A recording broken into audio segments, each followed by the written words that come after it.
alegria, um prazer, uma satisfação extremamente grande poder mais uma vez cooperar com os irmãos na medida em que Deus assim nos proporciona, apesar de reconhecer a nossa pouca capacidade, mas na pouca força e dependendo de Deus, nós temos alegria em poder compartilhar alguns momentos aqui de reflexão.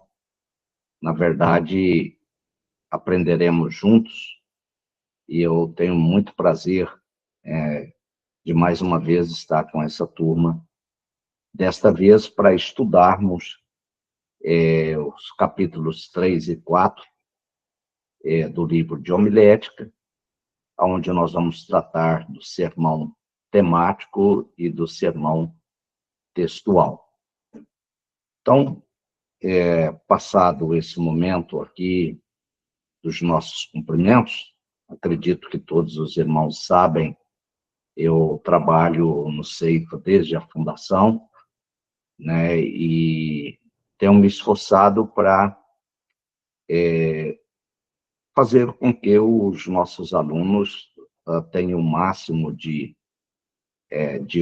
aproveitamento nos nossos cursos, e eu louvo a Deus pela vida de cada um dos senhores. Passado isso, eu gostaria de iniciar a nossa aula com a leitura de 2 Timóteo, capítulo de número 4, os versos 1 ao verso 5. Acredito que toda boa aula, ela deve começar sempre com a palavra de Deus. E não sei se os irmãos têm acesso aí em suas Bíblias, que é outro fator que julgo importante, é que a Bíblia, ela existe para ser lida. Nós estamos vivendo aí em um tempo em que a Bíblia está sendo preterida, inclusive por instrumentos mais para usos profissionais do que para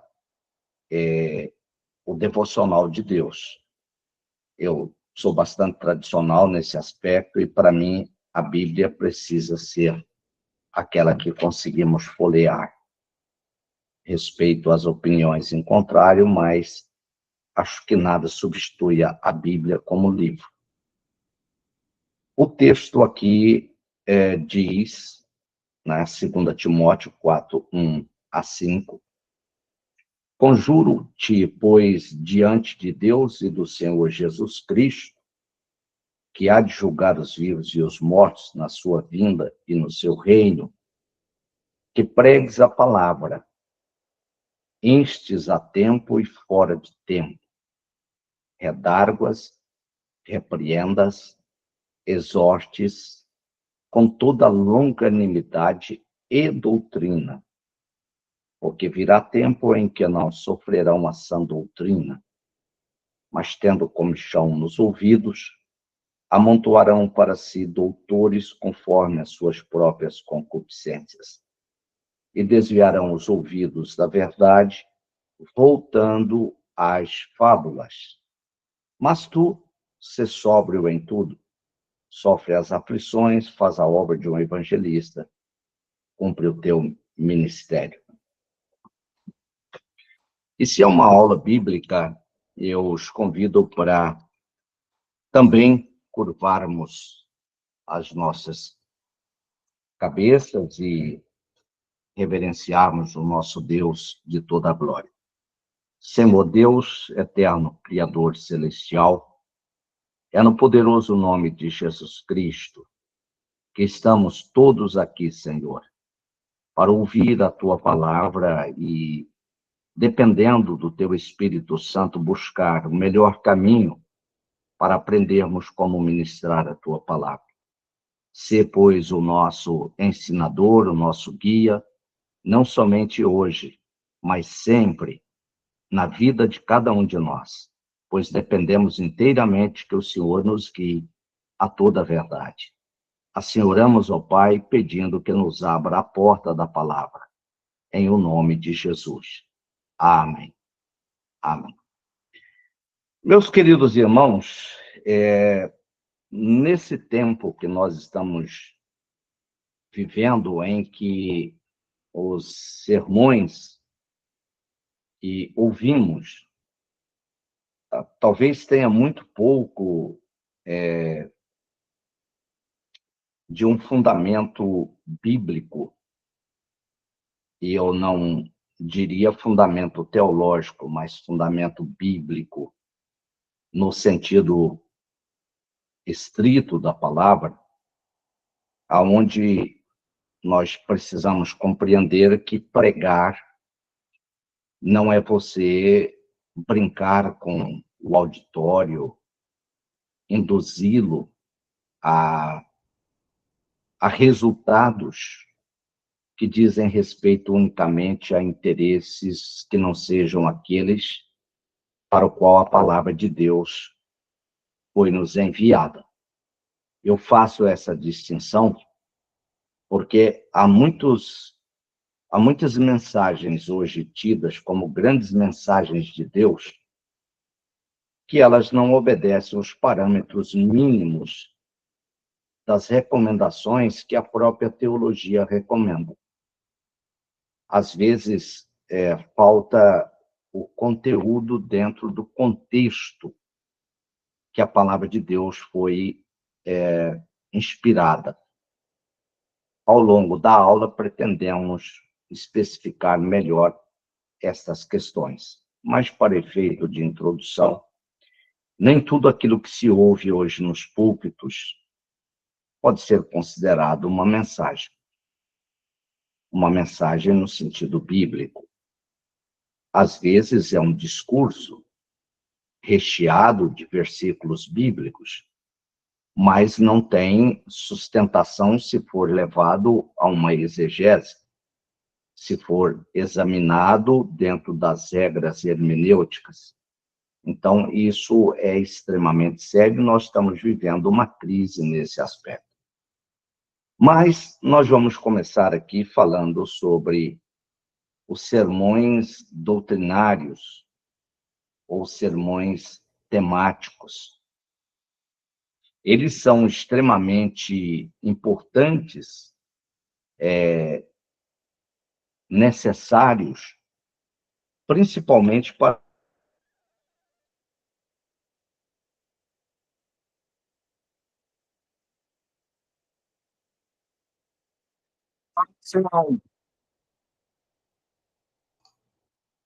Desculpa, eu coloquei o livro aqui e fechou.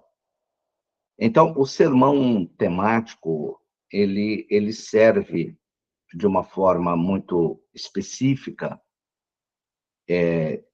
extremamente salutar, para o pastor conduzir a igreja doutrinariamente, tratando de temas que têm relevância na formação do entendimento, na formação da vida cristã, da igreja como um todo.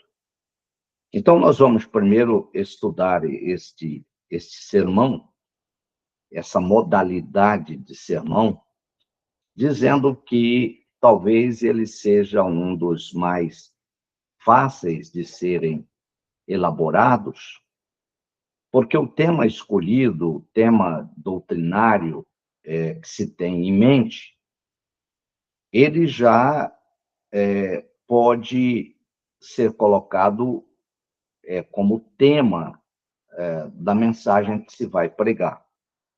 Então, a única coisa que temos que fazer, depois de escolher o escopo doutrinário, é estabelecer um aspecto dentro daquele tema e fazer um recorte, estabelecer um título para o sermão.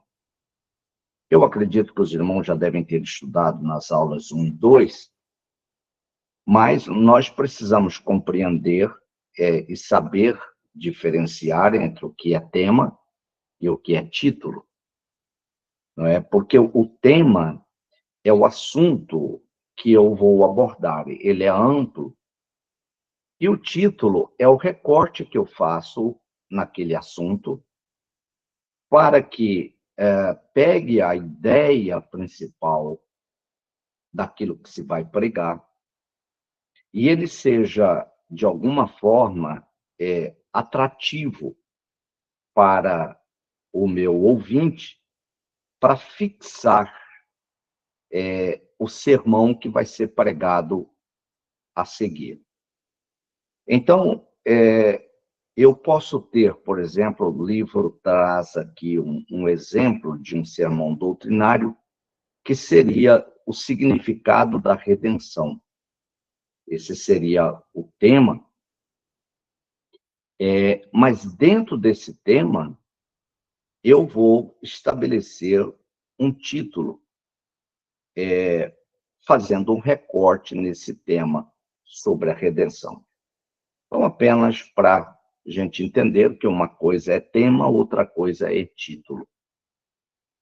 Então, nessa série de sermões temáticos, nós vamos ver aqui alguns aspectos na preparação do esboço desse sermão temático, que vai nos possibilitar uma série de bons esboços, às vezes usando um mesmo tema. Então,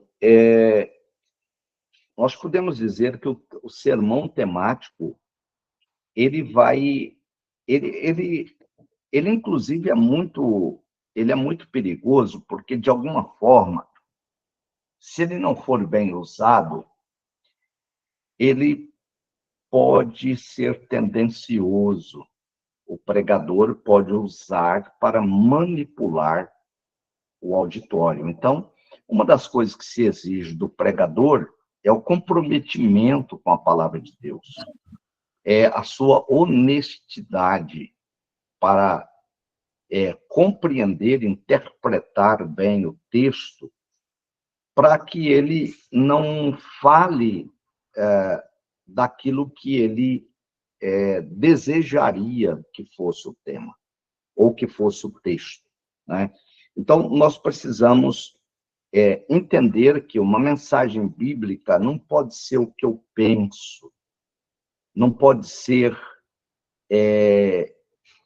algo que vai alcançar um objetivo pessoal, humano, mas ele tem que ser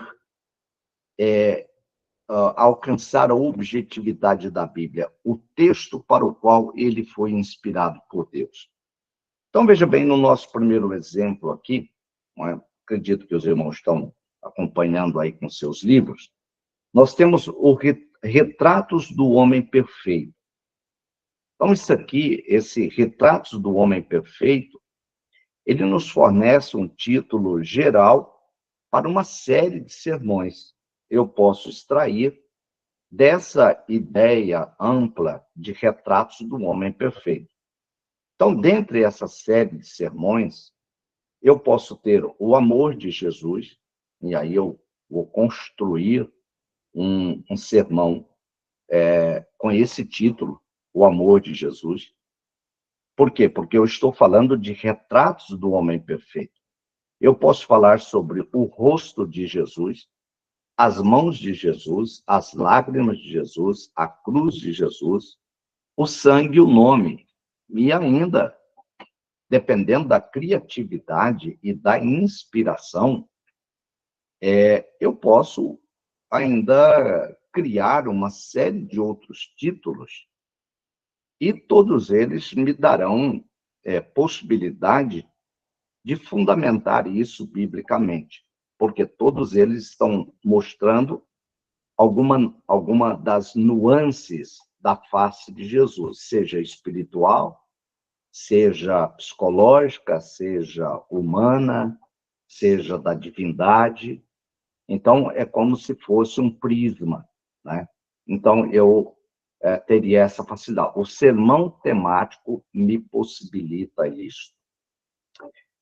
Bem, e o que mais nós podemos dizer? Os exemplos de esboço, eles devem deixar claro que as divisões, e isso nós precisamos prestar atenção, as divisões principais das mensagens, numa série de sermões, elas não sairão dos títulos, mas sairão dos temas específicos com eles relacionados. Uma coisa é título, outra coisa é tema. Não é? Então, por exemplo, se nós queremos um sermão com o título O Amor de Jesus, nós podemos usar qualquer dos seguintes tópicos. Primeiro, nós podemos usar o primeiro tópico, características do amor. Do amor de quem? De Jesus. Segundo, as manifestações do seu amor. Como, quando, onde e dirigido a quem esse amor é manifestado. Né? E nós podemos ver os objetos ou objetivos do seu amor, que é a salvação, que é a consolação, que é a restauração. E nisso nós vamos, então, construindo as ideias a partir desse tema, o amor de Jesus. Então, ainda nós podemos ver que, caso o pastor necessite dar ao seu rebanho, né, conhecimento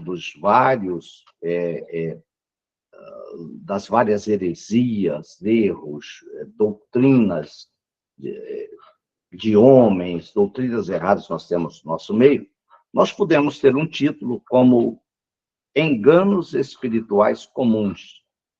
E o nosso livro aqui traz uma série de exemplos dentro das seitas, né? O engano das testemunhas de Jeová, o engano do mormonismo, o engano da ciência cristã e por aí vai. Agora, é claro, por favor, os irmãos entendam que eu só posso pregar sobre um tema a partir do meu conhecimento prévio desse tema. Eu não posso falar de um tema por ouvir dizer, porque ouvi alguém pregar. Um dos grandes erros que nós temos observado, principalmente em muitos que se propõem a serem pregadores, é ouvir uma mensagem, principalmente essas mensagens que são pregadas nos grandes ajuntamentos, como é o caso lá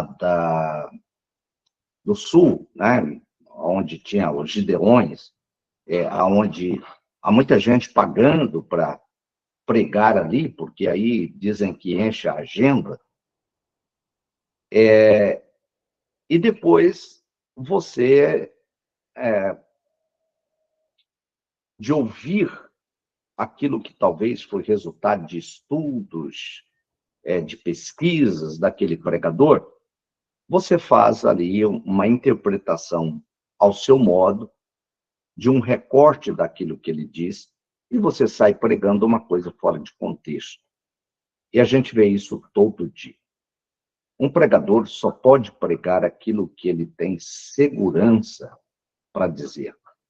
Depois de ter estudado as fontes, depois de ele ter estudado todo o contexto do texto que ele vai usar, né? E depois que ele tem inteira convicção de que ele está inspirado.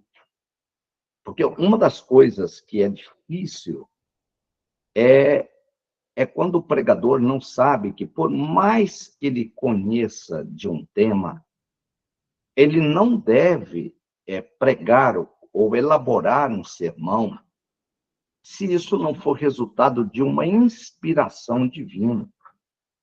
Porque a mensagem, ela não nasce no homem, ela não pode nascer no pregador. Ela tem que ser resultado da comunhão que ele tem com Deus, para que Deus o dirija dentro do arcabouço do seu conhecimento, o que se deve falar, mesmo sendo pastor da igreja. Não é por conhecer o rebanho que esse pastor está habilitado para dizer a cada culto doutrinário o que se vai dizer sem a inspiração e a direção do Espírito Santo. Pois é ele, o Espírito Santo, que conhece as necessidades do povo, não obstante ao pastor é revelado a necessidade do povo. Mas então, vamos prosseguir. Vamos aí a um outro sermão que pode ser ainda trabalhado dentro do sermão temático. Por exemplo, vida em plano mais elevado. Ele pode formar a base de um grupo de sermões, uma série de sermões. Por exemplo, quando eu falo em vida em um plano mais elevado, quer dizer, uma vida espiritual mais autêntica, quando eu falo de um crescimento, né, na vida espiritual. Então, eu falo de vida disciplinada. Ninguém consegue crescer, desenvolver na vida sem disciplina. E eu vou trabalhar, então, a partir desse título. Uma outra coisa é que, para eu ter uma vida em um plano mais elevado, eu preciso ter uma vida consagrada. E aí eu vou elaborar um esboço sobre a vida consagrada, o que é uma vida consagrada, como consagrar a vida, o que pode impedir a consagração de vida, e por aí vai, né? Eu posso ainda falar sobre a vida de contentamento, eu posso falar sobre a vida de oração, a vida abundante, que todas estas situações, elas vão, o quê? Me elevar para uma vida mais plena na presença de Deus. Então, o sermão temático, ele me possibilita esse trabalho de temas específicos aonde eu quero alcançar objetivamente certos assuntos. Uma outra série que nós podemos trabalhar é a vida cristã vitoriosa. Veja bem, quando eu cito esses temas, eu não estou falando do título. Se eu vou pregar sobre vida cristã vitoriosa, não é o meu título da noite, esse é meu tema. Olha, vamos falar durante esse mês sobre a vida cristã vitoriosa. E aí eu vou começar com alguns títulos. Como ser um crente que cresce, desenvolve na sua vida cristã. Como ser um crente espiritual. Como ser um crente útil. Como ser um crente... E por aí vai, né? Temos exemplos aqui. Todos eles estão ligados à vida cristã vitoriosa. Porque somente um crente espiritual é um crente vitorioso. Somente um crente útil, ele vai ser um crente vitorioso. Somente um crente feliz, não é? Tanto é que a Bíblia diz que a alegria no Senhor, a nossa força é. Então, se o crente não tem essa alegria, se o rosto dele não transmite isso, dificilmente ele vai ser um crente vitorioso. Então, um plano que tem significação especial para a época em que nós estamos vivendo, que pode ser escolhido, e precisa ser trabalhado, mas não da forma como tem sido trabalhado. É a questão sobre o tema do lar cristão. Meu Deus, como nós estamos carentes de ensinadores sobre o verdadeiro sentido do lar cristão à luz das Sagradas Escrituras. Eu não estou e nem posso falar daquilo que hoje, lamentavelmente, eu tenho ouvido de uma série de, inclusive, alguns pastores famosos, pregadores famosos, que estão levando uma mensagem bastante... Eu eu quero atenuar as minhas palavras, estão bastante equivocados ao ensinarem sobre o lar cristão, ao ensinarem sobre o governo do lar, ao ensinarem sobre a hierarquia no lar, ao ensinarem sobre os papéis que devem ser seguidos à luz da Bíblia para cada membro da família. É um desrespeito à palavra de Deus o que tem acontecido com livros inteiros que têm sido colocado no mercado cristão e que está levando a uma verdadeira rebelião dentro do lar. E acredito que quando muitos abrirem os olhos, será tarde demais. Me permita dizer nessa aula, que é especificamente sobre homilética, preparação de sermões, um alerta que eu me sinto na obrigação de fazer. Nós estamos perdendo os nossos filhos. Lamentavelmente, estamos perdendo por causa da forma como estamos sendo ensinados na condução do lar cristão, do que seja um lar cristão. De como deve ser o relacionamento marido e mulher. É preciso da gente acordar para falar aquilo que a Bíblia ensina sobre disciplina no lar. Aquilo que a Bíblia ensina sobre o que é uma vida familiar feliz. Então, aqui há um tema que pode ser trabalhado dentro desse sermão temático, onde você vai construindo títulos para falar doutrinariamente sobre o lar cristão. Vamos ainda pensar aqui no tema. Eu estou passando dentro disso aqui, o maior tempo que nós vamos gastar vai ser no sermão textual. Ele é mais difícil, mais complicado. Aí eu estou correndo aqui para a gente chegar lá. Por exemplo, um tema, a Bíblia examinada, pode ser o título geral para um outro grupo de mensagens, que pode trazer títulos como esse. É a Bíblia verdadeira? A Bíblia se contradiz? A Bíblia tem aplicação? Como compreender a Bíblia? Por que se confiar na tradução da Bíblia? Ou pode-se confiar na tradução da Bíblia? Aqui eu abro um parênteses para mais uma alerta. Acredito que os irmãos em Cristo, os pastores que estão nos ouvindo, certamente já sentiram aquela tentação de trocarem de Bíblia a cada versão nova que sai. Eu acredito que quase todos passam por isso. Os meninos novos pregadores que estão iniciando, a toda boa propaganda, o marketing que se faz pelas casas publicadoras, seja elas quais forem, coloca as pessoas para pagarem absurdos em Bíblias quando é desnecessário.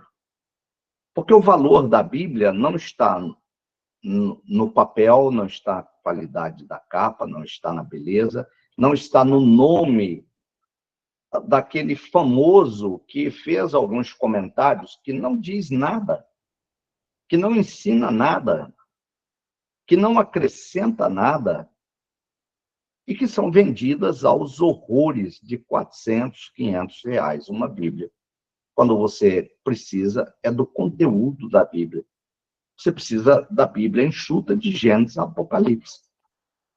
Ora, se você precisa de comentários, que sejam enciclopédias, que pelo menos você vai poder comprar a Bíblia e uma enciclopédia que vai ter, você vai ter a Bíblia, vai ter uma enciclopédia que é um verdadeiro tomo com explicações muito mais amplas do que aqueles resumozinhos que tem em Bíblia Pentecostal, Bíblia de Dake, Bíblia de Scofield, Bíblia de Thompson. Meu Deus, nós precisamos que os nossos pastores nos alertem sobre isso. Eu sugiro, né, entre comprar uma Bíblia nesse valor, compre uma Bíblia simples e a pequena enciclopédia de Orlando Boyer. Você vai pagar R$ 60, vai ficar muito bem servido. Ela alcança quase todos os temas embora também seja resumida, ela seja apenas um pequeno, a ideia central do assunto, mas ela já é muito mais do que aqueles comentários, né? Então, fica aqui a colaboração com os meus companheiros, que são pastores de igreja, futuros pastores de igreja, para se orientarem nisso, né? É uma sugestão que eu dou: não gaste esses horrores de valores para comprar Bíblias, que o que você precisa é uma boa Bíblia, letra grande para te dar conforto na leitura, né? Uma Bíblia de qualidade média, e você vai ficar muito, muito bem servido e vai ser excelente. Ó, o pastor está mostrando ali uma Bíblia, né?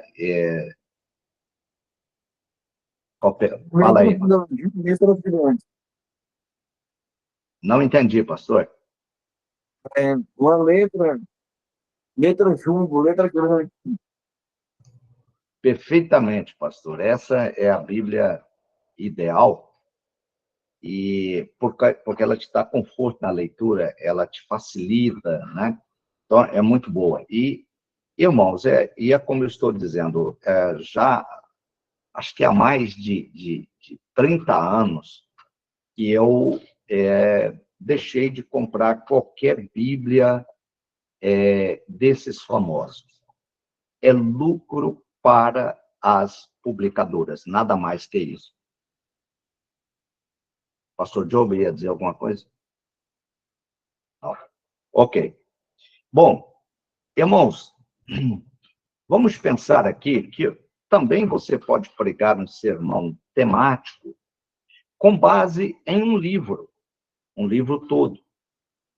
E nós trouxemos aqui, por exemplo, as epístolas, a primeira e a segunda epístola aos Tessalonicenses.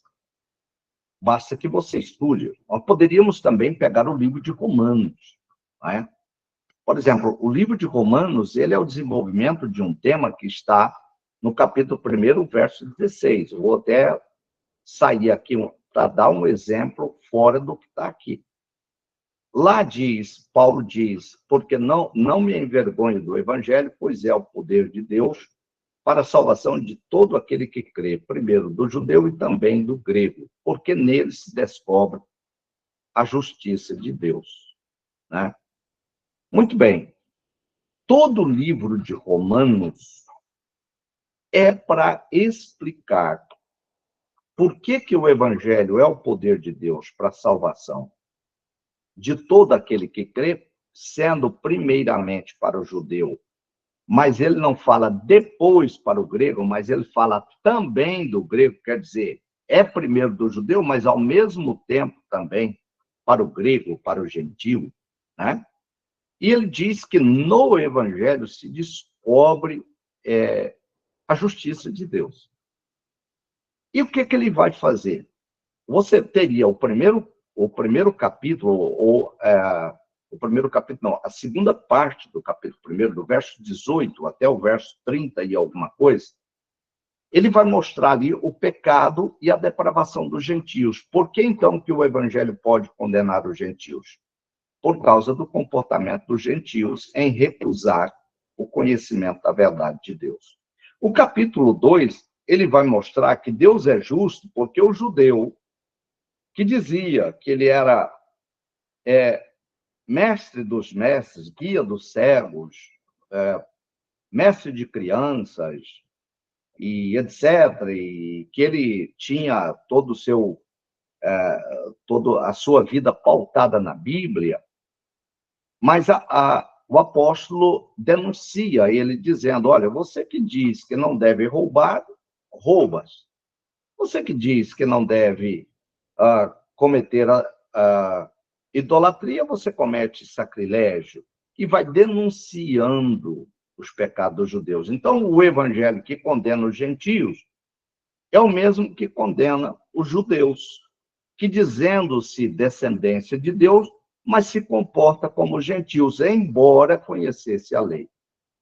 Então, Paulo vai mostrar que no capítulo 3 de Romanos, Deus encerrou a todos, tanto os judeus quanto os gregos, ou os bárbaros, ou os gentios, debaixo do pecado, para que todos eles, diante de Deus, não tendo de que se vangloriar, mas fossem sentenciados pela justiça de Deus, pudessem encontrar, como no capítulo 4 ele mostra, a justificação pela fé.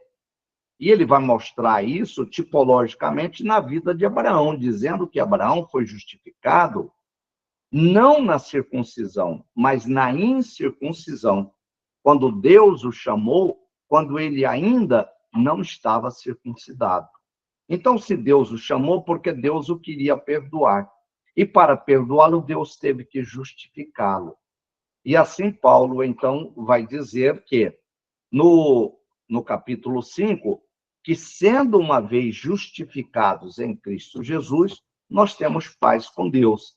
E nisso é alcançado a justiça do Evangelho, que encerrou todos debaixo do pecado, para todos que foram condenados por causa de suas ações, fossem justificados por aquele que morreu por eles, a partir da fé expressada por Abraão, que tornou-se o pai da fé.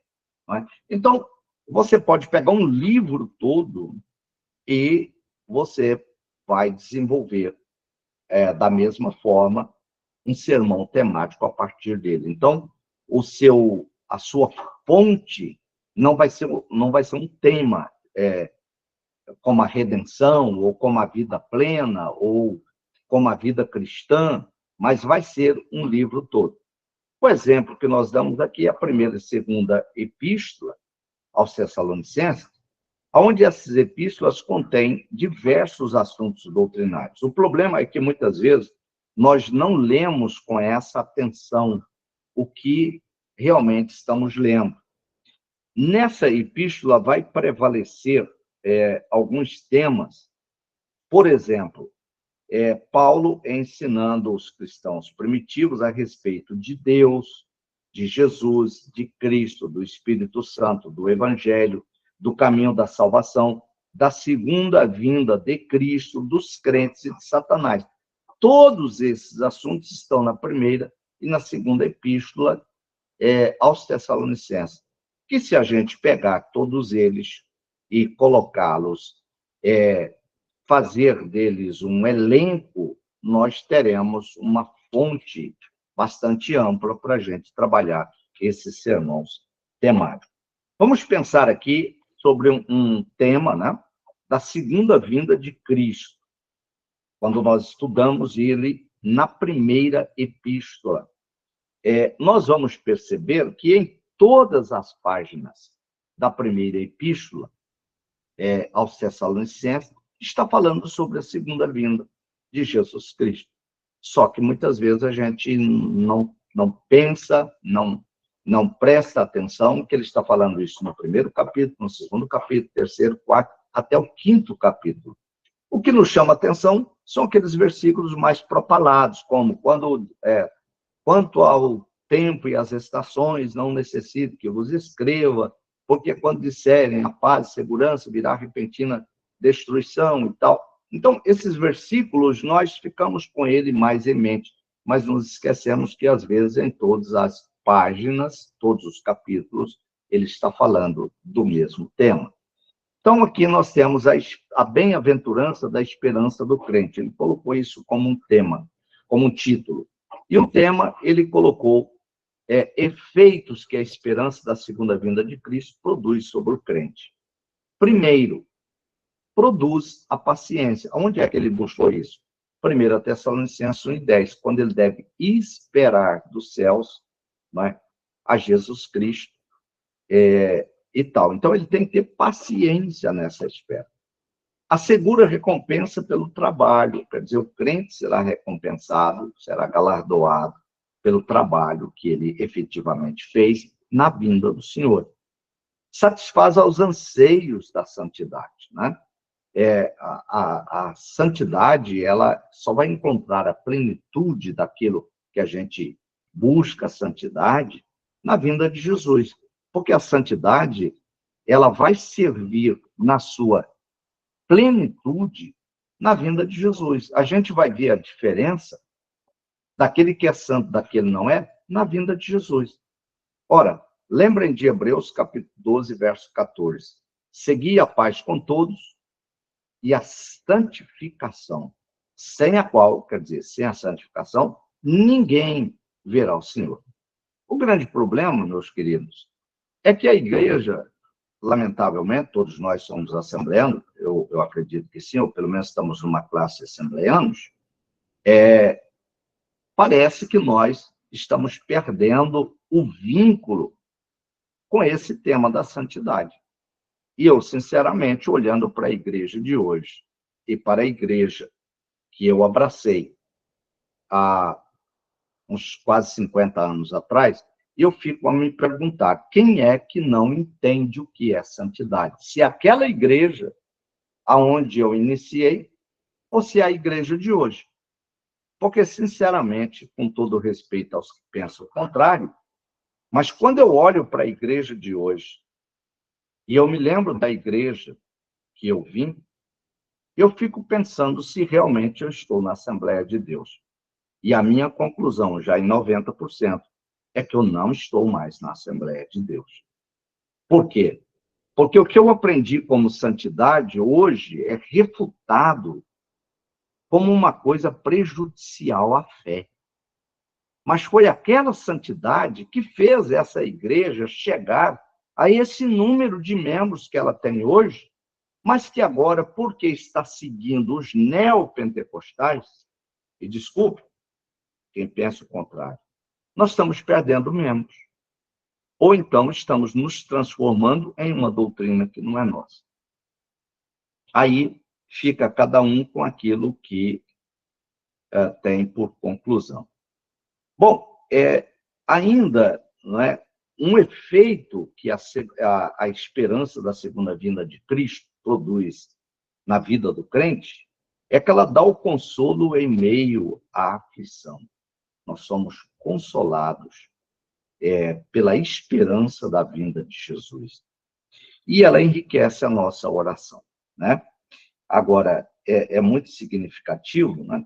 E aí eu até quero ler esse versículo aqui, se os irmãos me permitem, de 1 Tessalonicenses 5:23, onde o apóstolo Paulo, ele disse assim: "E o mesmo Deus de paz vos santifique em tudo, e todo o vosso espírito, alma e corpo sejam plenamente conservados irrepreensíveis para a vinda de nosso Senhor Jesus Cristo." Aonde é que você está vendo isso hoje na Assembleia de Deus?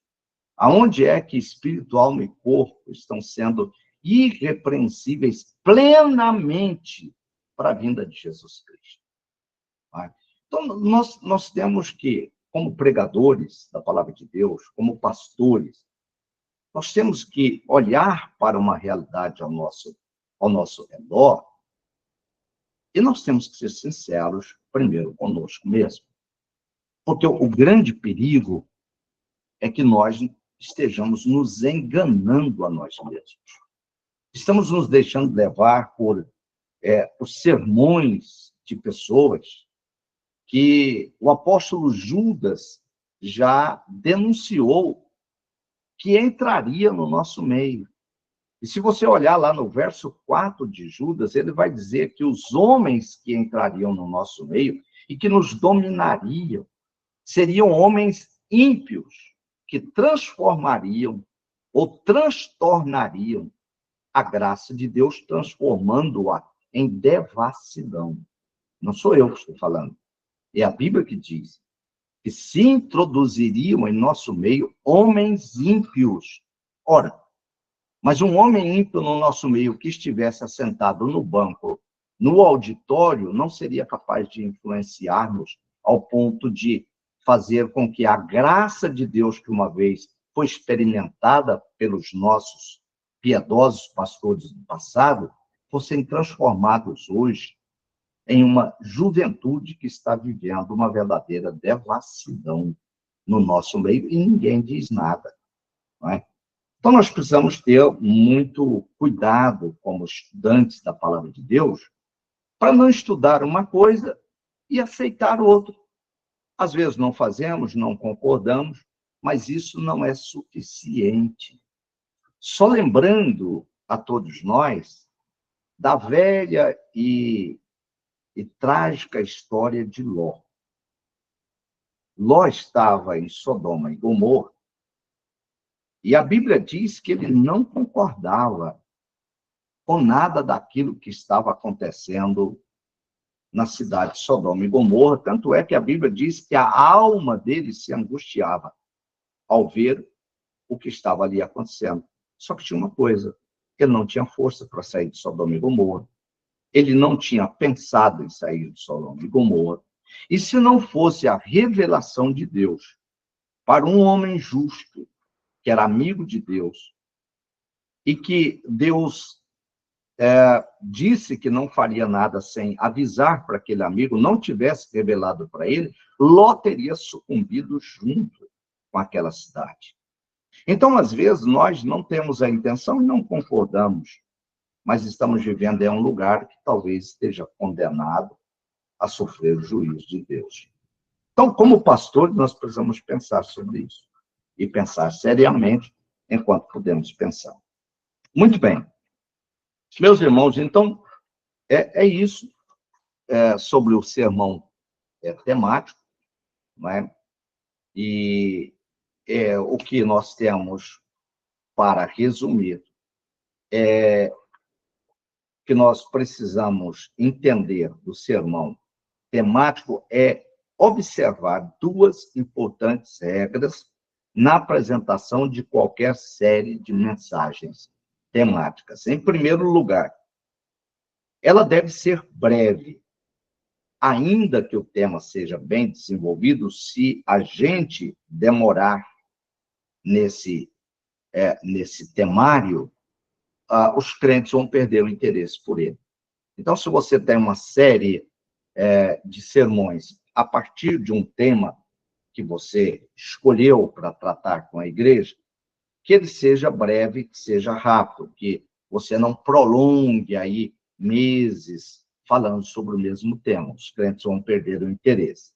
A segunda coisa é que esse sermão, a partir de um tema, ele deve ter ordem e progresso, ou seja, ele deve ser bem ordenado e ele deve ser progressivo, para que você não fique maçante naquilo que você está pregando. Então, fazendo isso, nós temos aí um bom sermão para a gente trabalhar temas curtos, 2, 3 estudos bíblicos e já encerrar aquele tema. Muito bem. Prosseguindo, então, nós vamos entrar no sermão textual. O sermão textual já é um sermão um quanto mais difícil de ser elaborado. Ele vai exigir... Pois não? Me permita eu fazer aqui uma pergunta do evangelista Donélio Rodrigues. Ele está lhe fazendo uma pergunta. Ele diz assim: professor, sabemos que o sermão temático nasce de um tema. Qual a melhor forma de conseguir um tema chamativo e coerentemente bíblico? Pastor, vou pedir para o senhor repetir a pergunta, para ficar mais claro para mim. Bom, vou me repetir. do evangelista Dionélio Rodrigues. Ele lhe pergunta: professor, que sabemos do sermão temático? Nasce de um tema. Qual a melhor forma de conseguir um tema chamativo e coerentemente bíblico?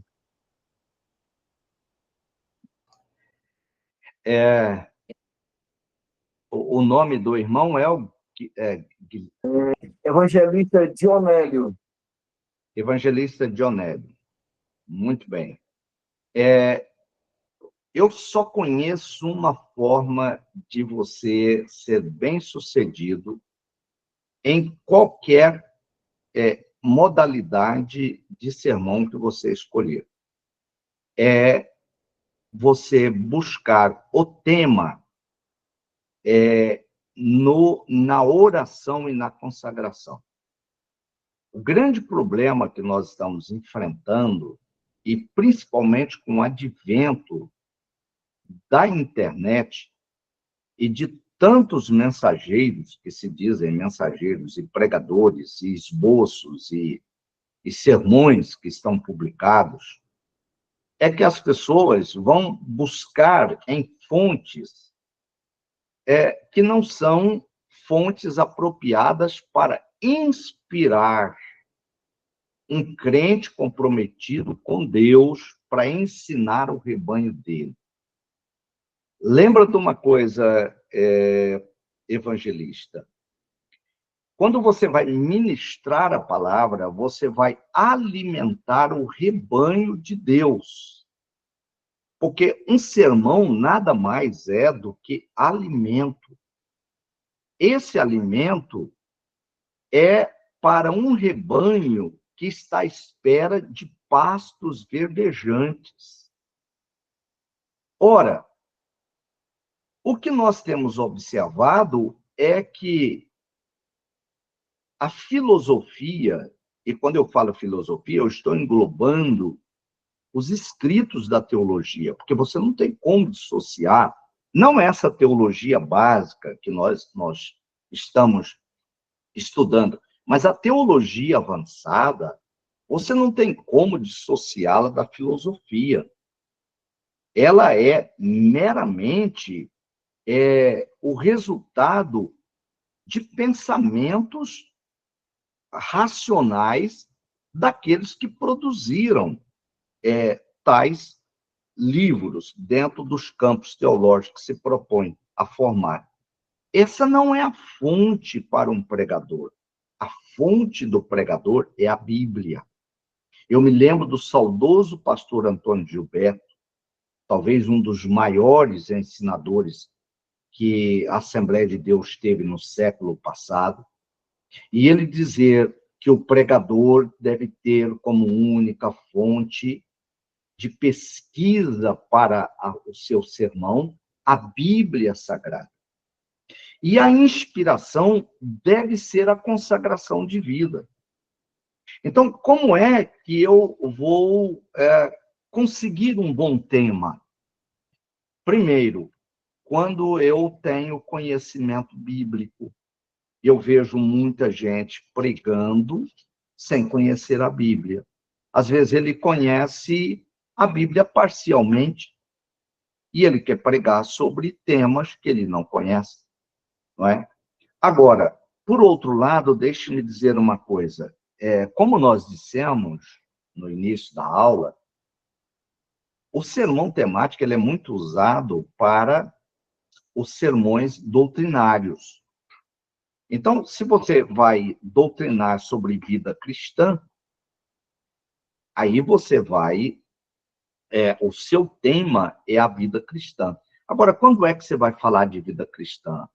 Quando você vai alimentar o rebanho para dar o crescimento a eles.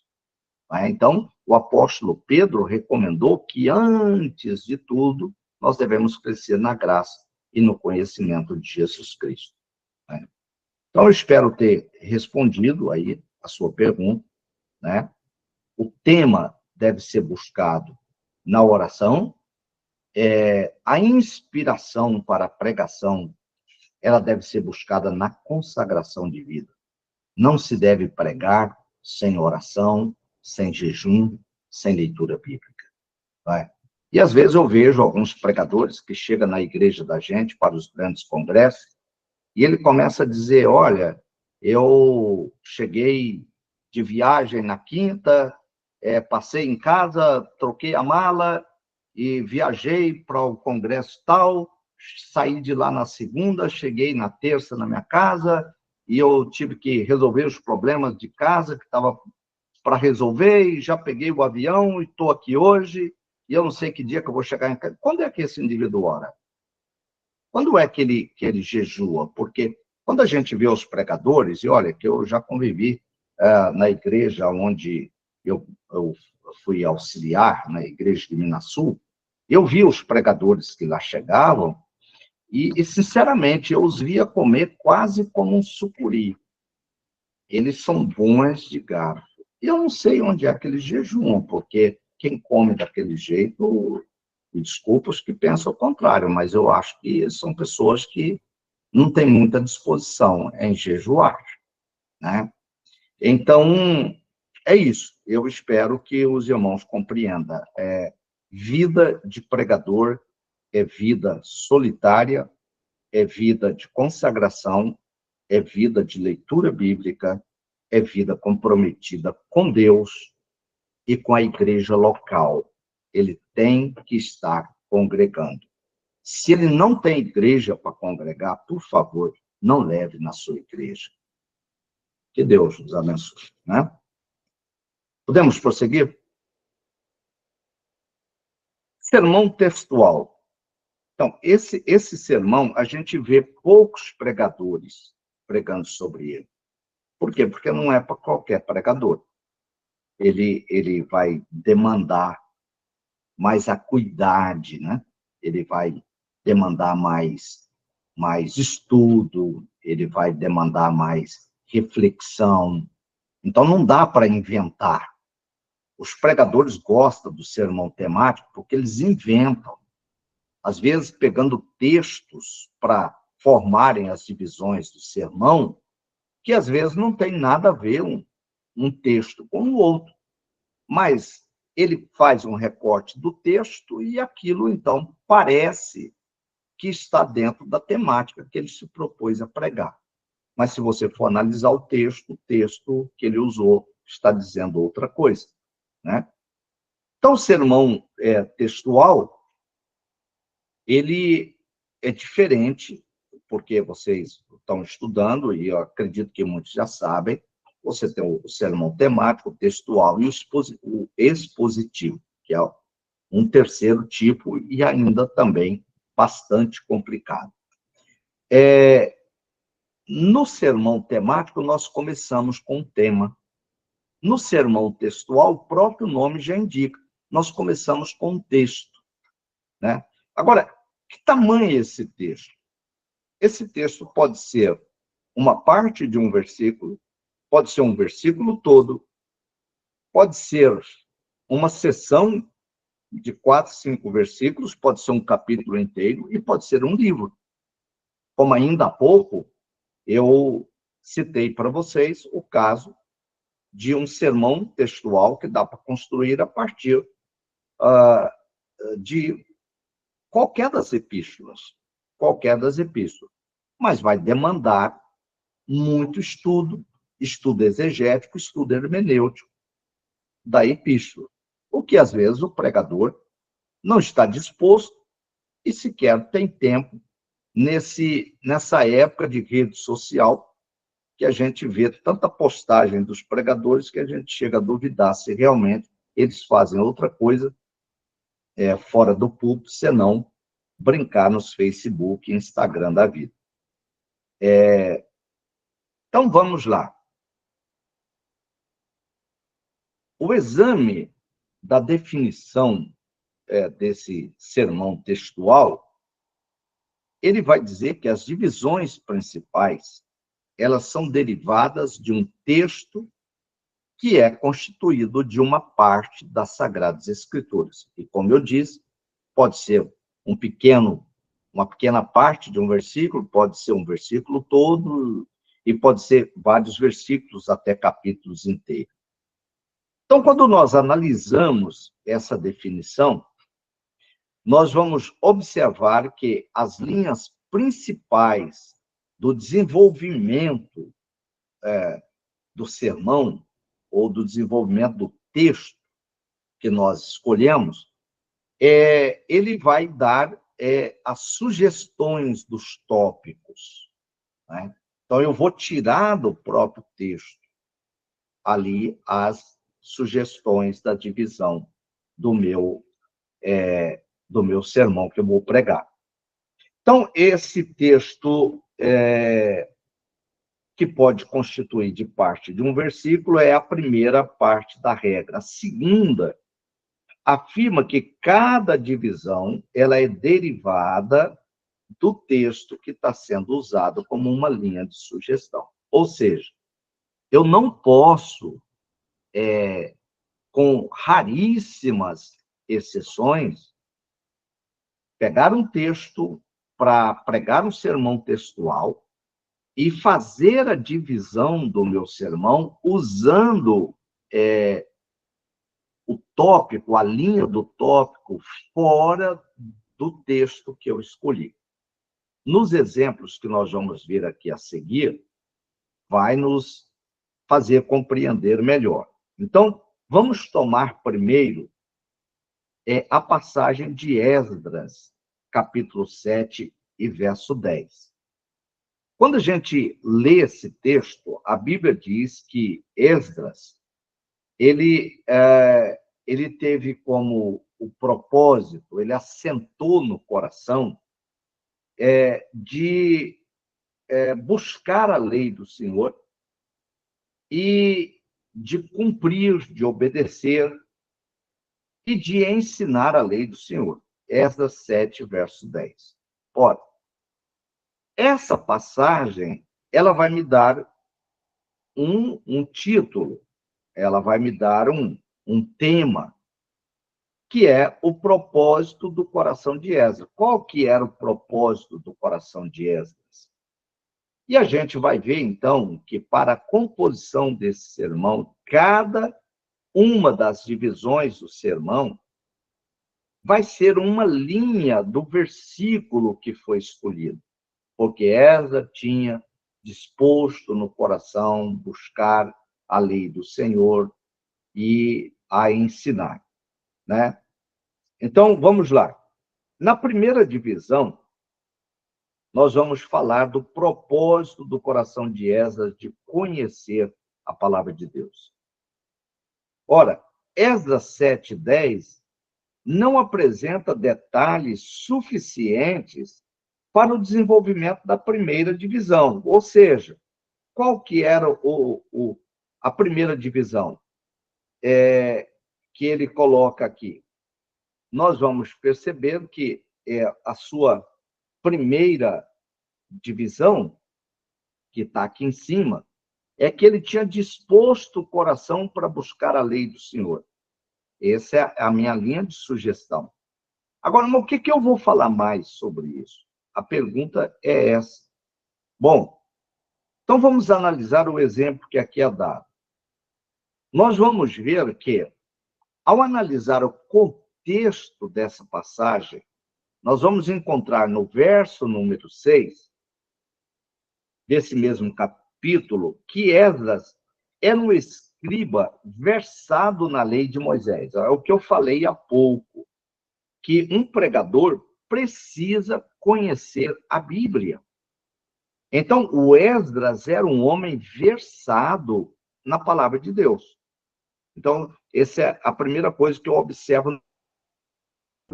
Quando eu tenho um sermão textual, eu preciso escolher o texto, aquele texto que Deus me inspirou. Eu preciso estudar aquele texto, o contexto anterior, o contexto posterior e, às vezes, até o contexto remoto. Como é isso, pastor? Ora, digamos que eu vou pregar um sermão baseado em Daniel 7, capítulo 7. sobre os 4 animais. Bem, o meu contexto dos 4 animais, o contexto anterior é aquilo que aconteceu na vida de Daniel que o levou a estar junto àquele rio, que está remontado ao cativeiro babilônico. Daniel está ali por causa do cativeiro babilônico. Segundo, o contexto imediato após isso, eu vou encontrar no capítulo 8 e no capítulo 9, que são textos complementares que continuam dando a Daniel as visões que complementam o que aqueles 4 animais, que são 4 reinos, o que vai acontecer com aqueles reinos nos detalhes do capítulo 8 e do capítulo 9. Mas no capítulo 9 vai me jogar para um contexto remoto, um contexto longe. Por quê? Porque no capítulo 9 vai me falar das 70 semanas de Daniel. E as 70 semanas de Daniel vai me remeter para o livro de Apocalipse. E o livro de Apocalipse tem que ser estudado, então, junto com o capítulo 7, para que eu possa fazer um bom sermão textual, para que eu possa transmitir aquilo que Deus me inspirar para falar sobre os 4 animais do capítulo 7 de Daniel, né? Então, só para deixar claro para os irmãos, quem vai pregar um sermão textual, ao escolher um tema por inspiração de Deus, eu preciso observar o contexto anterior, o contexto imediato e, às vezes, não é todas as vezes, o contexto remoto, o contexto que pode estar num outro livro, mas que diz respeito à mesma passagem. Nesse caso aqui, nós estamos analisando o contexto anterior e o contexto posterior imediato, né?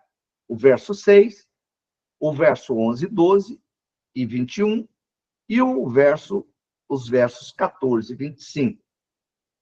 Porque esses versículos vão me falar sobre esse conhecimento de Esdras.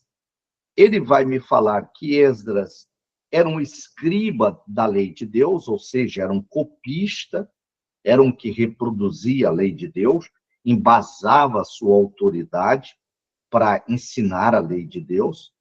E, por último, até o próprio rei Artaxerxes reconhecia que o Esdras tinha conhecimento da lei de Deus. Então, com isso, né, e apesar desse conhecimento, Esdras não se contentou apenas com o que ele possuía, mas ele ainda queria estudar mais aprofundadamente a lei de Deus para ensinar aos judeus. Então, esse é o primeiro ponto que nós estamos aqui para construir a primeira divisão. E nessa primeira divisão, nós vamos, então, ter 2 subdivisões. Na primeira dela, a grande divisão, Esdras tinha disposto o coração para buscar a lei do Senhor. Ora, ela nos conduz ao seguinte pensamento e subdivisões. Ela vai nos dar, em primeiro lugar, onde estava Esdras. Ele estava numa corte pagã. Ele estava com o propósito de buscar a lei de Deus, mesmo sendo escriba versado na palavra de Deus, mas o fato dele estar numa corte pagã não foi óbice, não foi desculpa para ele deixar de aprofundar no conhecimento, no zelo pela palavra de Deus. Então, Esdras estava ali, é um contexto, eu estou contextualizando o meu aluno onde estava Esdras. A segunda divisão é que ele estava, então, buscando esta lei de Deus, aprofundando de uma maneira completa, com maior profundidade, com maior zelo. A segunda divisão desse esboço, baseado em Esdras, capítulo 7, estava em que Esdras estava disposto a obedecer a palavra de Deus. E aqui vale ressaltar, né, que o pregador, ele só pode pregar uma palavra para que ela tenha autoridade. E é uma autoridade que ele não precisa que as pessoas saibam como ele vive. Porque quem dá autoridade ao pregador é o Espírito Santo. Quando aquilo que ele está pregando é resultado daquilo que ele vive. Lamentavelmente, às vezes a gente vê muitas pessoas pregando e usando a palavra de Deus, você vê nele um conhecimento, mas quando a palavra chega para a gente, ela não tem autoridade. Ela não tem autoridade. Eu não vou citar algumas pessoas, inclusive conhecidas dos irmãos, porque isso seria antiético, não seria legal. Mas há muitos pregadores famosos que você sente que a palavra dele é uma palavra bonita, muito bem construída, é uma palavra inteligente, mas ela não tem autoridade. Agora, eu vou remeter os irmãos a lembrar dos evangelhos quando os irmãos leem. A Bíblia diz que quando os fariseus, que não conheciam Jesus, o ouviam pregar, eles ficavam atormentados, eles ficavam abalados, eles sentiam o impacto daquela autoridade. Por isso perguntavam: quem é esse? Quem deu essa autoridade a ele? Não porque eles soubessem como Jesus vivia em obediência à palavra, mas porque esse é um impacto que é causado pelo próprio Deus. A autoridade, ela é construída não é pelo nome que a pessoa tem, mas é por aquilo que ele vive. Eu me lembro daquele saudoso pastor do Rio Grande do Sul, eu lembro só o primeiro nome dele, o pastor Luiz, alguma coisa, que morreu naquela queda do avião da TAM. Acho que os irmãos devem conhecer, lembrar dele. Pastor Luiz Antônio. Pastor Luiz Antônio, obrigado. Aquele homem tinha uma autoridade tremenda, mas ele morava no Rio Grande do Sul. Quando ele apareceu aqui pelo Goiás, que ele ministrava a palavra, auditórios inteiros sentiam o impacto do que ele estava falando. Ora, mas como? A gente não sabia mais o testemunho daquele homem era trabalhado pelo Espírito Santo. Você conhece um homem que tem autoridade, que vive aquilo que ele prega. Então, o Esdras, né, ele tinha esse propósito de obedecer a palavra de Deus. E isso deve estar presente na vida de um pregador. Né? Então, a segunda divisão vai ser construída a partir dessa sugestão do texto. E aí nós vamos ver que, de acordo com essa definição, a segunda divisão se transforma numa linha de sugestão. Né? A divisão principal indica o que deve ser discutido sobre esse título. Veja bem, há uma sugestão aqui. Primeiro, letra A, para prestar uma obediência pronta. Segundo, para prestar uma obediência completa. Terceiro, para prestar uma obediência contínua. Claro que sobre obediência aqui, a gente poderia falar uma série de coisas, né? Uma obediência comprometida com a verdade, uma obediência na solidão. Por exemplo, eu uso dizer que você conhece verdadeiramente, se você é crente, é quando você está sozinho em determinado lugar que ninguém te conhece e você tem a oportunidade de pecar e não peca. De olhar uma coisa indevida e não olha. Quando você pode ouvir uma coisa que não deve ouvir e você rejeita ouvir, mesmo sabendo que se o fizesse, ninguém saberia.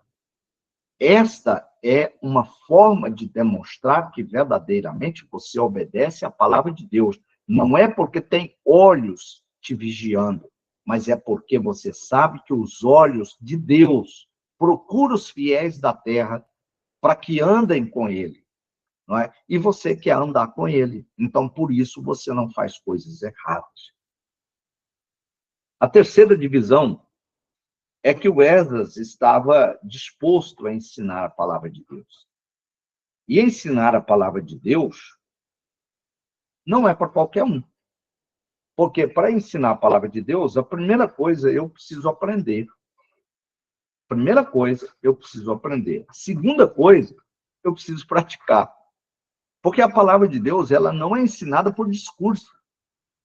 Se assim não fosse, os pregadores da Igreja Católica seriam os melhores ensinadores da palavra de Deus, porque, sinceramente, eles têm conhecimento, mas acabam ensinando errado. Ensina tendenciosamente, etc.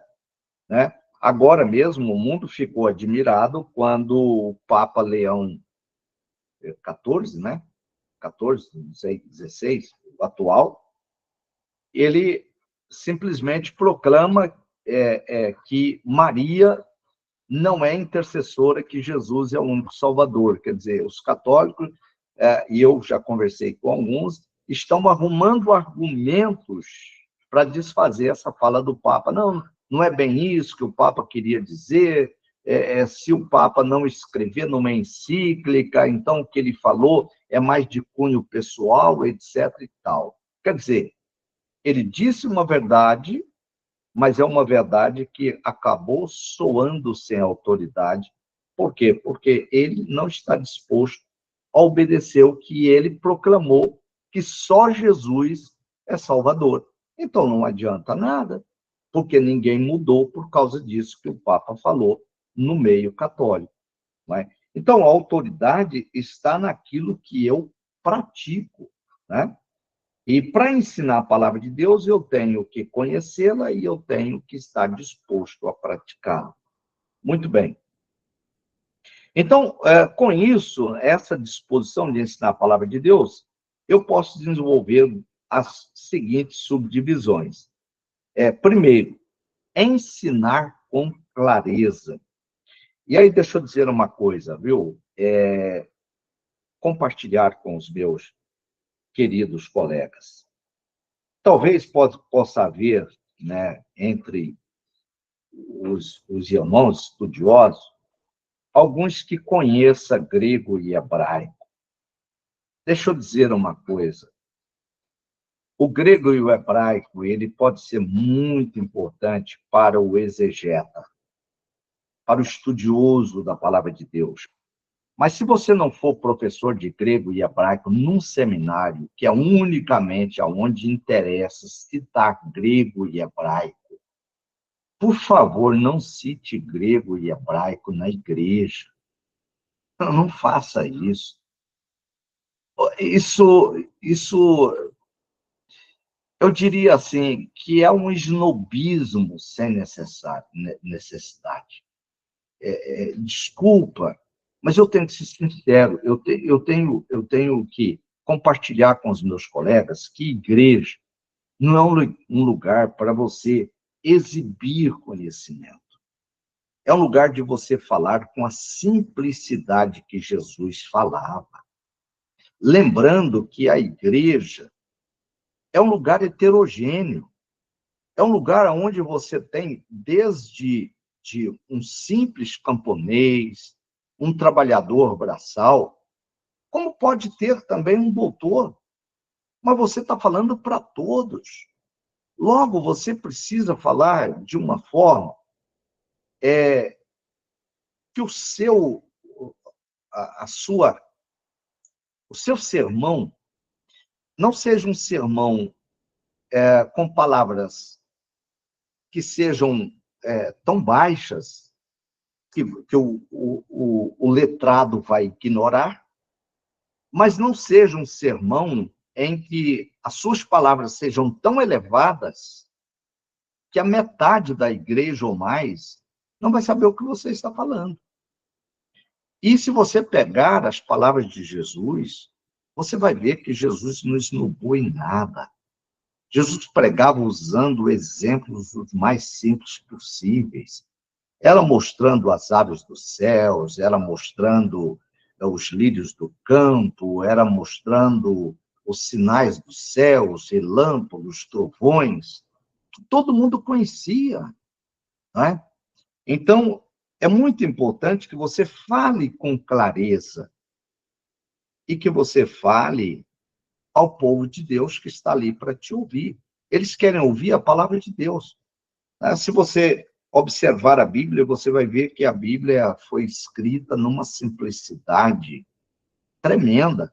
Claro, tem passagens difíceis? Tem, mas é o mínimo. São muito poucas. E a gente precisa aprender com a Bíblia, né? Então, vamos lá.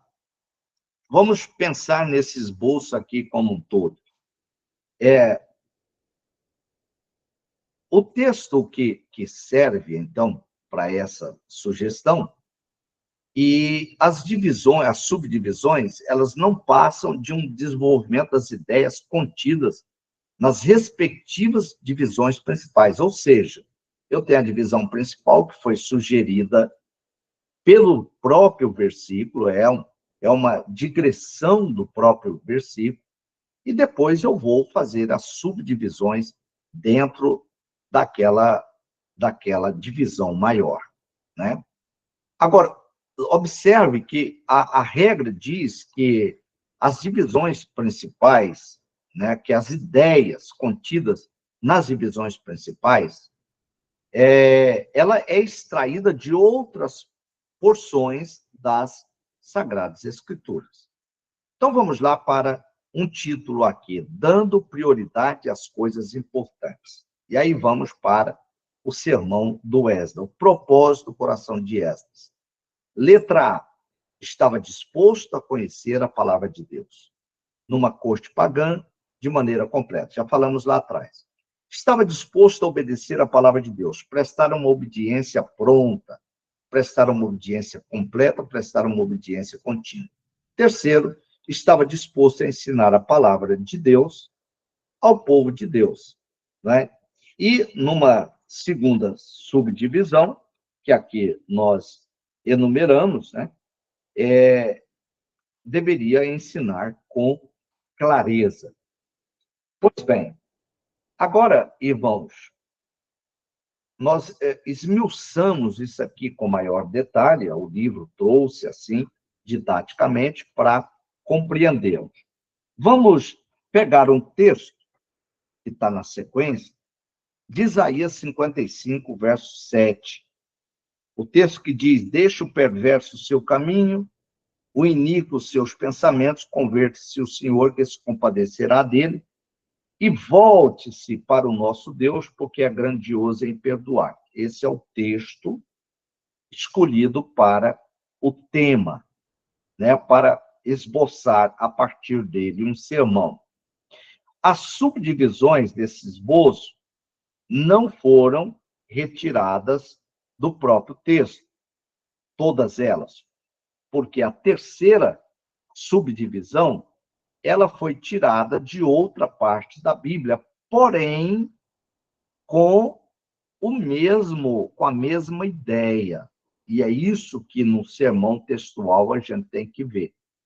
É muito comum você ver pregador, às vezes, ler um texto e depois não dizer nada sobre aquele texto, né? Isso, de alguma forma, ou revela desconhecimento do pregador, ou revela desonestidade, né? Porque quando você lê um texto, o auditório espera que você vá dissertar sobre aquele texto. Ele quer aprender sobre aquele texto.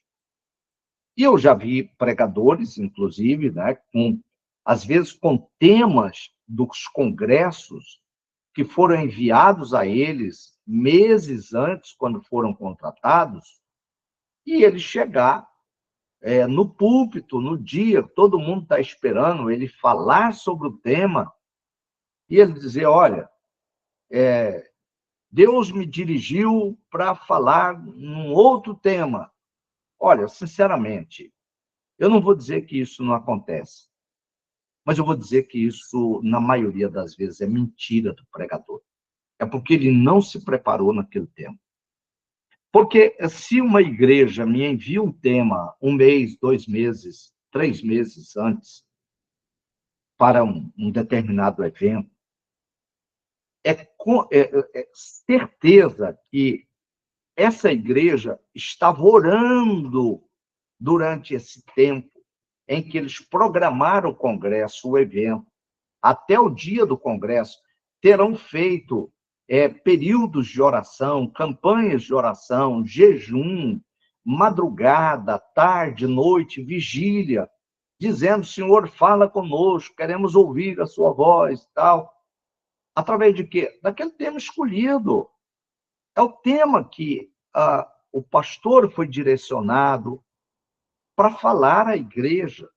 E aí chega um pregador e fala, não, Deus me direcionou aqui agora para falar no outro tema. Mentira. É porque não estava preparado, é porque ele já tem uma pregação, que ele já testou essa pregação em outros lugares e psicologicamente ela funcionou. E ele quer um resultado imediato. Não é? E eu quero aqui compartilhar com os meus colegas pregadores, futuros pregadores. Ser pregador precisa ter coragem de subir num púlpito, gerando uma expectativa no auditório, e ter a coragem de descer sem você sentir que alcançou aquela expectativa, mas que você fez o que Deus te orientou a fazer depois de você ter tido uma vida de oração. Às vezes a gente desce do púlpito arrasado, porque se dependesse de nós, toda a mensagem, se a gente não for honesto, a gente vai fazer um mecanismo ali para ver as pessoas na frente do púlpito chorando, falando língua estranha. Ora, isso não pode ser regra, irmãos. Isso virou regra. Em todos os congressos nossos, me desculpe a expressão do goiano aqui, mas isso virou uma nojeira. Isso é chato. Os pregadores não largam o auditório enquanto não vê alguém chorando. E muitas vezes nas igrejas onde eu congrego, né, nos campos, eu às vezes falo ironicamente para aqueles que estão ao meu lado ali no congresso, eu falo, gente, vamos uma meia dúzia lá na frente, vamos chorar logo para ver se esse pregador para. Olha, porque fica aquela coisa cansativa, querendo produzir ali revelações, produzir profecias e etc. Gente, isso é por conta do Espírito Santo. Sabe, se a gente vai a um lugar pregar, se concentre em se preparar no estudo do tema, na mensagem, na oração e no jejum. Agora, o que o Espírito Santo vai fazer é com ele. É ele que vai alimentar o rebanho. Deixa por conta dele. Você seja apenas o vaso em que Deus só vai colocar aquilo que ele interessar colocar nesse vaso, se ele estiver vazio. Não é? Então, é muito importante que o pregador aprenda isso, viu? Que o pregador aprenda isso. Então, vamos lá para a divisão desse sermão, baseado em Isaías 55 e verso 7. Então, a bênção do perdão. O assunto, perdão divino. Letra A. Os objetivos do perdão divino. Deixa o perverso seus pensamentos. Você vai ver que é um recorte aqui de um sermão textual, ele não sai texto. E cada uma dessas divisões é uma sugestão do texto, de uma linha do texto, né? Então, o perdão divino, os objetivos do perdão divino. Qual que é? Que o perverso deixe seus maus pensamentos. Subdivisão. Eu vou falar sobre perverso, literalmente, os que são vis externamente. Então, é uma subdivisão. Aí eu vou fazer outras pesquisas para falar sobre o que é o perverso, os atos de um perverso, etc. O iníquo, literalmente, os que são pecadores, que estão também no próprio texto, né? As condições do perdão divino: deixe o seu caminho e converta-se ao Senhor. Veja bem que ele está extraindo do próprio texto sugerido. Então, o pecador deve deixar o mal e o pecador deve converter-se a Deus, né? Não adianta, e aí eu quero aqui colocar que há muitas mensagens que hoje, talvez até ela serviria até para nós mesmos que estamos dentro da igreja. É que, às vezes, nós estamos na igreja como convertidos, mas não estamos deixando o mal. E a gente precisa ter cuidado com isso, porque o fato de estar dentro da igreja não indica conversão. Ou, às vezes, a nossa conversão não se complementou e nós continuamos cultivando o mal. Eu quero só sugerir, né, para os irmãos observar, principalmente, a epístola de Paulo aos Efésios, principalmente o capítulo 4, quando Paulo vai falar sobre a santidade, que ele vai mostrar que a verdadeira conversão é quando o homem deixa a velha vida e ele alcança um nível de transformação que a sua mente é renovada, não é? Então, nós precisamos entender e explicar isso, não é? Que o fato de alguém estar dentro da igreja não indica conversão. A conversão, ela é demonstrada em um espírito que foi transformado no seu entendimento, né? E, por último, a promessa do perdão divino. A promessa do versículo é que ele se compadecerá dele, né, do pecador, do perverso que deixa o seu mau caminho, porque ele é grandioso em perdoar. Um perdão misericordioso, um perdão abundante, um perdão completo.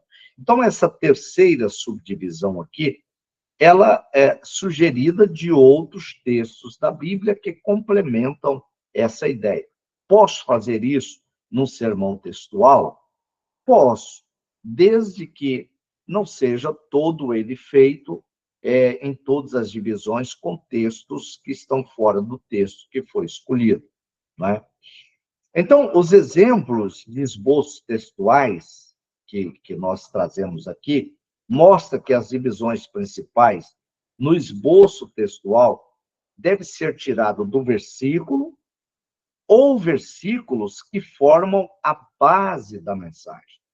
E uma das coisas que eu quero explicar é que toda mensagem ela precisa ter uma estrutura, né? Uma base, a base de um pensamento.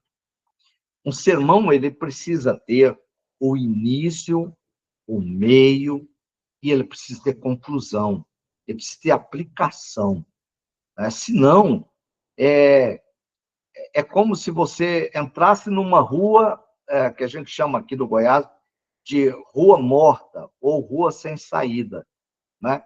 Você vai ter que fazer o quê? Voltar para trás, voltar na mesma direção que você veio, né?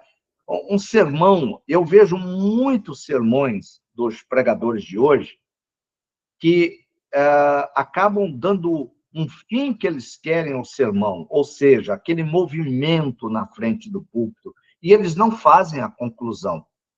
Então, a pessoa que precisa ser edificado e que às vezes é um pecador, acaba que ele não toma decisão nenhuma. Ele fica sem entender o que é que o pregador queria dizer. por mais que o crente saia dali alegre, falou língua estranha, saiu edificado, mas aquele que precisava, que é o pregador, ele saiu sem conclusão, sem entender o que o pregador queria dizer, porque o pregador, preocupado se ele vai voltar no outro congresso do ano que vem, ele queria mostrar um superpoder, que ele era um homem super espiritual, e queria o povo ali falando língua estranha e chorando na frente do povo. O pregador não é para fazer isso. O pregador é para ensinar a palavra de Deus. Início, meio e conclusão. Pois bem, vamos passar agora para os princípios básicos para a preparação de esboços textuais. Nós demos os exemplos iniciais, fizemos a aplicação e agora nós vamos ver alguns princípios que os irmãos devem observar quando estiverem trabalhando o sermão textual. A propósito, eu quero sugerir aos irmãos que, a partir desses exemplos que os irmãos têm aqui, estude eles exaustivamente para compreender e depois treine, porque senão você não vai desenvolver a habilidade de construir sermões textuais, que é muito importante e é o que mais edifica a igreja. Então, quando você, se não é ainda um pastor dirigente, não é um pastor de uma igreja, mas se um dia for, você vai precisar de edificar a sua igreja a partir de sermões textuais. Então, vamos lá para esses princípios básicos. Primeiro, o esboço textual deve girar em torno de uma ideia principal, e as divisões principais devem ampliar ou desenvolver essa ideia. Para quem já estudou redação e expressão, vai entender bem isso aqui. Ora, todo texto é sempre a construção e desenvolvimento de uma ideia que você tem e você quer transmitir para alguém. Então, você tem uma ideia e, a partir dessa ideia, você vai explicando essa ideia sua, a ideia principal, para que o seu leitor, o seu ouvinte, entenda a sua explicação. É isso que ele está dizendo aqui. O meu sermão textual deve girar em torno de uma ideia principal. Vou voltar aqui lá no exemplo sobre a redenção do homem. Então, isso aqui, eu vou pegar um texto que fala sobre redenção, por exemplo. E todo o meu sermão vai girar em torno dessa ideia sobre a ação redentiva de Deus, né? E é claro que essas divisões têm que nascer desse texto.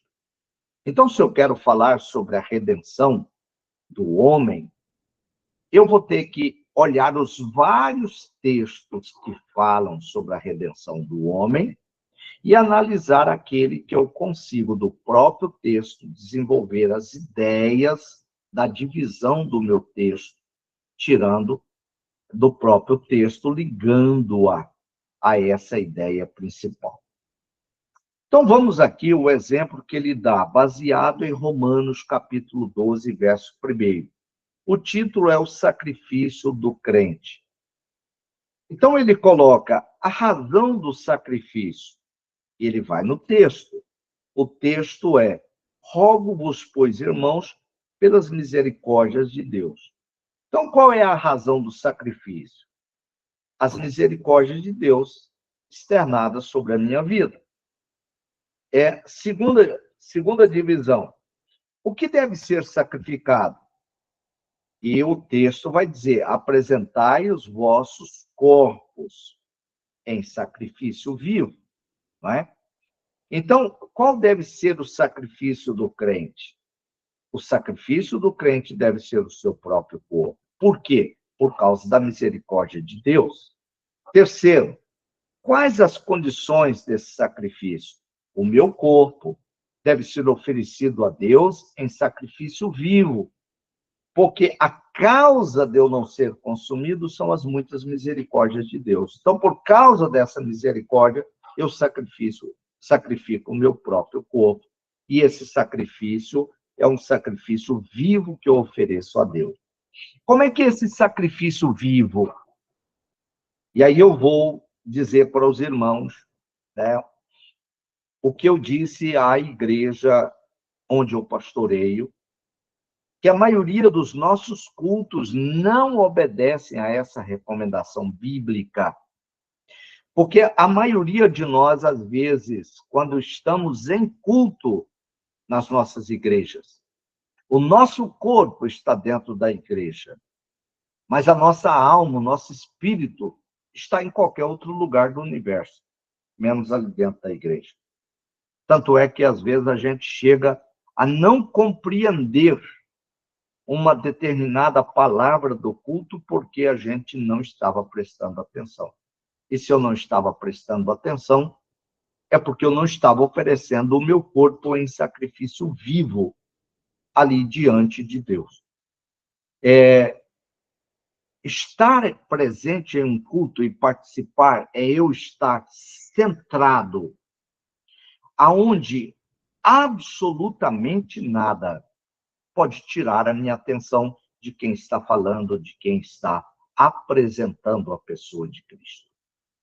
E, infelizmente, os nossos cultos hoje estão recheados de apresentações artísticas, aonde não estão apresentando a Jesus, mas estão apresentando a eles próprios, seja o pregador, seja o cantor, seja a banda, seja o solista, seja, sei lá, o grupo que for. A preocupação não é apresentar Jesus. Então, a gente precisa ter cuidado com isso, porque é o que o apóstolo Paulo faz um apelo. Rogo-vos, pois, irmãos, pelas misericórdias de Deus, que apresenteis os vossos corpos em sacrifício vivo, santo e agradável a Deus, que é o vosso culto racional. É um grande sermão isso aqui, desde que seja explicitado o que é verdadeiramente o que o apóstolo Paulo está falando, não é? E qual a obrigação do sacrifício? Que seja um culto racional. E o culto racional é aquele que eu estou presente racionalmente, pensando em cada palavra que eu ouço, pensando em cada letra da música, do hino que está sendo apresentado. Agora, e aí é uma crítica que eu faço. A hinologia, hoje, que está sendo apresentada pelas nossas igrejas, não sei aí no Nordeste, eu estou falando aqui, da onde eu vivo, é uma lástima. Ela não tem letra. Ela tem unicamente melodia e ritmo. Os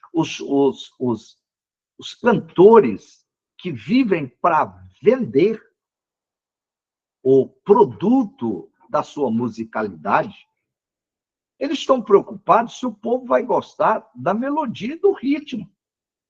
Eles estão preocupados porque, como um adorador que não estou oferecendo o meu corpo em sacrifício vivo a Deus, e como eu não tenho um culto racional, qualquer coisa que cantar aqui agrade o meu corpo, que me leve a movimentos, para mim está ótimo, tá bom. O culto foi legal, né? Eu gosto de um jazz, a música toda foi baseada no jazz, foi baseada no rock, foi baseada no country, foi baseada... Tá ótimo, tá ótimo. Eu gostei da música. O que cantou não interessa, mas para Deus interessa muito mais a letra que está sendo apresentada do que a música e o ritmo, a melodia e o ritmo que está sendo apresentado. Talvez um dia, os nossos cantores vão aprender, mas para eles aprender tem que ter quem ensine. Vai? Então, fica aqui também esse detalhe para os senhores pregadores começar a ensinar na igreja, para os cantores locais. Você está cantando o quê? Né? As pessoas cantam hoje música que são cantadas em lugares suspeitos. Eu vejo que os pregadores não estudam sobre música, a origem da música, o ritmo das músicas, o batido das músicas, o tambor que é usado na música. O pregador, essa é a função do pregador. O pregador é o profeta da casa de Deus. Ele é o defensor da casa de Deus. Ele é a espada e o escudo da casa de Deus. É o pregador. Né? Mas, lamentavelmente, os pregadores de hoje, a maioria, estão preocupados em pregar para ter uma renda, como se isso fosse uma profissão. Não. Cuide em fazer a obra de Deus e fique tranquilo que Deus vai cuidar de você, vai cuidar muito bem. Você não precisa vender esse produto barato. Né? Segundo, as divisões principais podem consistir em verdades ou princípios sugeridos pelo texto. Ora, para eu pregar uma verdade que está no texto, eu preciso primeiro compreendê-la. Né? E esse é o grande problema de textos distorcidos, em que a verdade do texto não aparece, porque ela precisa sobressair no texto. Eu preciso extraí-la do texto. Por incrível que pareça, a verdade está no texto, mas muitas vezes ela está como que se estivesse oculta. É como um peixe. Você sabe que o peixe está no poço, mas você precisa achá-lo através de uma investigação que você faz com uma isca.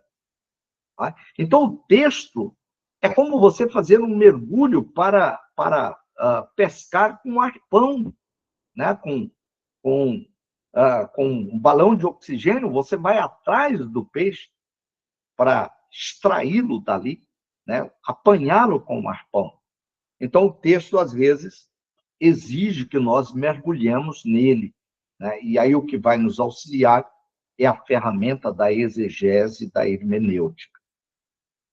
E aí ele diz que o esboço não é uma análise do texto, mas as verdades ou princípios já constituem as verdades principais. Vamos observar no esboço do texto de João, capítulo 20, verso 19 e 20, que é uma comparação que ele vai fazer, uma semelhança entre o povo de Deus com os discípulos. Né? E para a gente ficar inteirado desse texto, porque já que ele vai fazer uma comparação, vamos pegar aqui o texto de João, capítulo 19. Aliás, João, capítulo 20, verso 19 e 20. Diz assim: chegada, pois, a tarde daquele dia, o primeiro da semana, e cerradas as portas onde os discípulos, com medo dos judeus, se tinham ajuntado, chegou Jesus e pôs-se no meio e disse-lhes: paz seja convosco. Dizendo isso, mostrou-lhes as mãos e o lado, de sorte que os discípulos se alegraram vendo o Senhor. Pois bem, então, a partir desse texto, o autor construiu aqui um sermão com o seguinte título: Alegria da Páscoa. E ele colocou que o assunto é a semelhança, o tema é a semelhança do povo de Deus com os discípulos. Então, letra A, ou o tópico 1, a semelhança dos discípulos, o povo de Deus às vezes se encontra perturbado, sem consciência da presença de Cristo. Vamos lá no verso 19, na parte A, para a gente entender. chegada, pois, a tarde daquele dia, a semelhança dos discípulos, o povo de Deus, às vezes, se encontra perturbado, sem a consciência da presença de Cristo. Chegada, pois, a tarde daquele dia, o primeiro da semana, cerradas as portas, onde os discípulos, com medo dos judeus, se tinham juntado, chegou Jesus. Então, eles não tinham consciência de que Jesus estava naquele lugar. Então, às vezes, se encontra tão profundamente perturbados por causa das circunstâncias adversas, que a pessoa não consegue perceber, nós, os crentes, a igreja, não consegue perceber que Jesus está presente. Ele está olhando, ainda que de longe, mas ele está ali. Tanto é que na hora do pânico, na hora que há um medo exacerbado, ele chega. Às vezes se encontra desnecessariamente perturbado em meio a circunstâncias adversas. Porque uma das coisas que nós precisamos aprender e aquietar as nossas almas é que o Senhor nunca desamparou o seu povo. Letra B, ou segunda divisão. À semelhança dos discípulos, o povo de Deus experimenta o consolo de Cristo. Então, nós vamos ver isso na segunda parte, quando ele chega, e no início do versículo 20. Então, quando diz, chegou Jesus e pôs-se no meio, e disse, paz seja convosco. Dizendo isso, mostrou-lhes as mãos e o lado. Então, nessa hora, Jesus traz refrigério para os seus discípulos que estão ali amedrontados, né? Então, eles experimentam o consolo da presença de Cristo quando eles estão amedrontados e precisam dele. Segundo, experimenta o consolo de Cristo através das palavras que ele lhes fala, paz seja convosco. E terceiro, à semelhança dos discípulos, o povo de Deus se alegra com a presença de Cristo. Quando ele chega, quando ele diz, paz seja convosco. Então, alegra-se, embora as circunstâncias lá fora continuassem as mesmas. Alegra-se porque Cristo está em seu meio e ele sabe que, estando Cristo ali, nada vai lhes acontecer.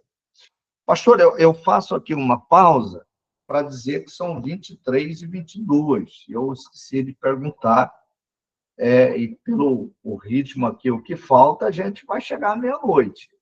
Ou os irmãos querem parar? Eu estou tranquilo para parar, estou tranquilo para continuar.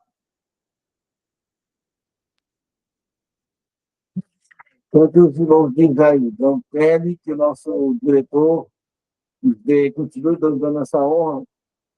Vocês querem dar uma pausa?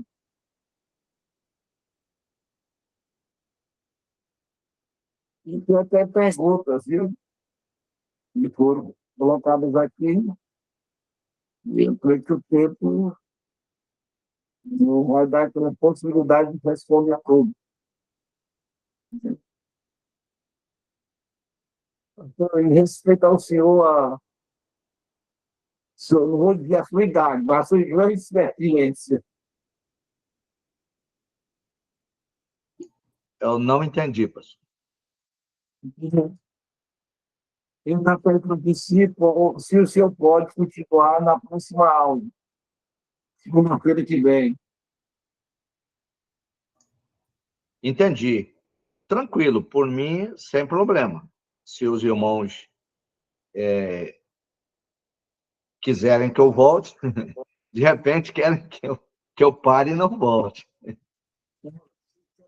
Nosso pastor, nosso professor, nosso diretor, continua na próxima segunda-feira? E aí, um sinal de ok aí. Pronto. E pastor Olivar, então pronto. O povo quer o seu retorno.